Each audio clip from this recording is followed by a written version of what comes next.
Egg ఉడకబెట్టానండి, గట్టిగా వేయించుకుంటా ఉన్నానండి. బాగా వేగాలండి. సాల్ట్ వేసానండి, పొడి వేసానండి, కారపొడి వేసానండి,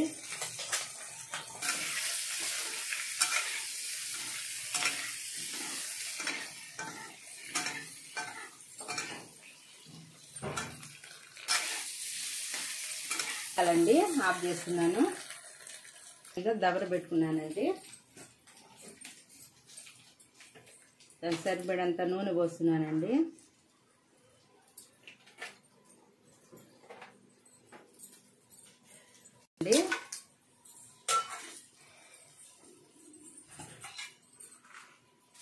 తర్వాత మొగ్గులు,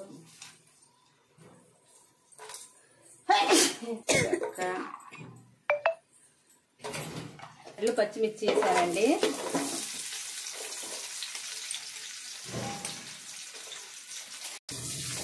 బాగా ఎర్రంగా వేసుకోవాలండి.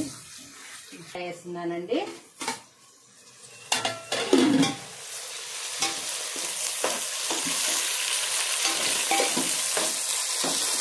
అల్లం తెల్లగడ్డ పేస్ట్ వేస్తున్నానండి.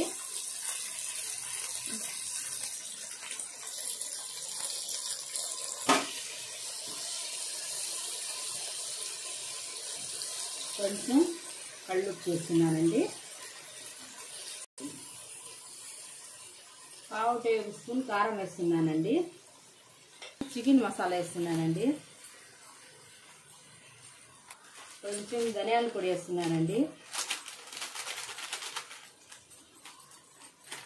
పెరుగు వేస్తున్నానండి. వేస్తున్నానండి.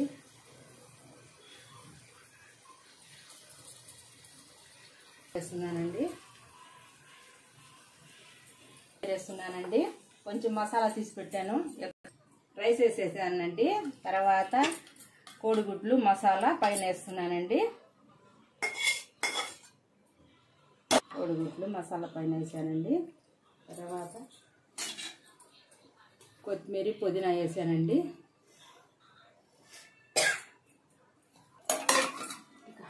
వేస్తున్నానండి పైన.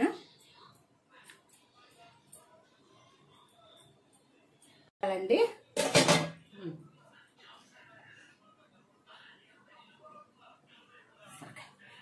తర్వాత వచ్చి అల్లం, తెల్లగడ్డ, ఎర్రగడ్డ, పుదీనా, కొత్తిమీర, కొంచెం ఉప్పు వేసానండి.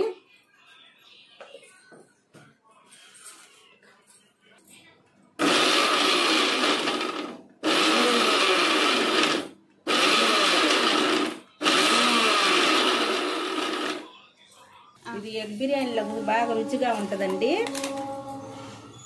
ఇందాక చెప్పాను కదా, పచ్చిమిర్చి, ఎర్రగడ్డ, తెల్లగడ్డ, అల్లం, తర్వాత వచ్చి పుదీనా, కొత్తిమీర, టమాటా అన్నీ వేసానండి.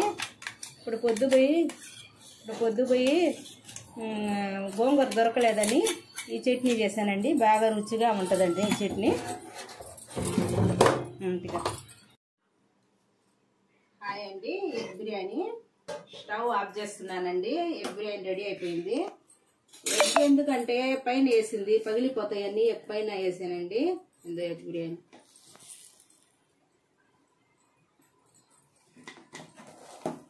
రుచికరంగా ఉంటుందండి. ఈ ఎగ్ వేసుకొని